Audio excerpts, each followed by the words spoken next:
ഇതാണ് മുട്ടയപ്പം. ഞങ്ങളുടെ വീട്ടിൽ വിരുന്നൊക്കെ വന്നാൽ ഉമ്മ പെട്ടെന്ന് ഉണ്ടാക്കുന്ന ഒരു സംഭവം. ഇതിനാണെങ്കിൽ പ്രത്യേകിച്ച് മസാല വഴറ്റേണ്ട ആവശ്യമൊന്നുമില്ല. കാണുന്ന പോലെ തന്നെ കഴിക്കാനും ടേസ്റ്റാണ്. അപ്പോൾ ഇതെങ്ങനെയാണ് ഉണ്ടാക്കുന്നതെന്ന് നോക്കാം. അതിന് വേണ്ടിയിട്ട് മുട്ട പുഴുങ്ങിയെടുക്കണം. ഇതിനെ 2 ഭാഗമാക്കി എടുക്കണം. എന്നിട്ട് ഇതിൽ നിന്ന് വെള്ളയും മഞ്ഞയും സെപ്പറേറ്റ് ചെയ്യണം.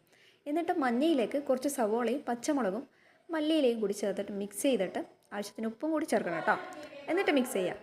നമ്മുടെ മഞ്ഞയുടെ അതേ ഒരു ഷേപ്പിലാക്കിയിട്ട് ബോൾസാക്കി എടുക്കാം. എന്നിട്ട് നമ്മൾ നേരത്തെ സെപ്പറേറ്റ് ചെയ്ത് വെച്ച ആ വെള്ളയിലേക്ക് ഒന്ന് പ്രസ് ചെയ്തിട്ട് അതിൽ വെച്ച് കൊടുത്തിട്ട് നമ്മുടെ മൈദ മാവിൽ മുക്കിയിട്ട് എണ്ണയിൽ പൊരിച്ചെടുത്താൽ മതി. സംഭവം സിമ്പിളല്ലേ? അപ്പം നമ്മുടെ ചാനൽ ഇതുവരെ സബ്സ്ക്രൈബ് ചെയ്യാത്ത ആൾക്കാരുണ്ടെങ്കിൽ ഒന്ന് സബ്സ്ക്രൈബ് ചെയ്തേക്കണേ. പിഷ്കാതെ ആ ലൈക്ക് ബട്ടണും കൂടി അമർത്തിയിട്ട് നമ്മുടെ ചാനൽ ഒന്ന് സപ്പോർട്ട് ചെയ്തേക്കണേ.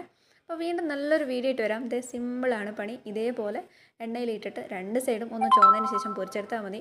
പിന്നെ മുട്ടയായതുകൊണ്ട് തന്നെ പൊട്ടിത്തെറിക്കാനുള്ള സാധ്യത വളരെ കൂടുതലാണ്. അതുകൊണ്ട് തന്നെ മൂടി വെച്ചിട്ട് വേണം നമ്മളിത് പൊരിക്കാൻ. അപ്പോൾ വീണ്ടും വരാം. ബായ്.